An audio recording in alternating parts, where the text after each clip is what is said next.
Tired of the relentless march of technology-assisted performance? 1990s Nissan is here to help. The Nissan Silvia S14, or some call it the 200SX, was released in 1975.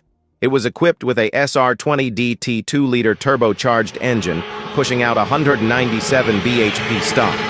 The S14 was popular amongst the modified car community due to it having rear-wheel drive, making it one of the most popular drift vehicles to date. Stock, the car had a 0-60 mph time of 6.8 seconds and a top speed of 146 mph. However, when diving deeper into the specifics of the engine, it features a dual overhead camshaft with Nissan's NVCT variable cam timing system, allowing for plenty of power from a relatively small engine. These components mean that the engine can handle plenty of power from additional mods, such as larger turbos, superchargers, and many other components. These changes can allow the car to push 400+ bhp.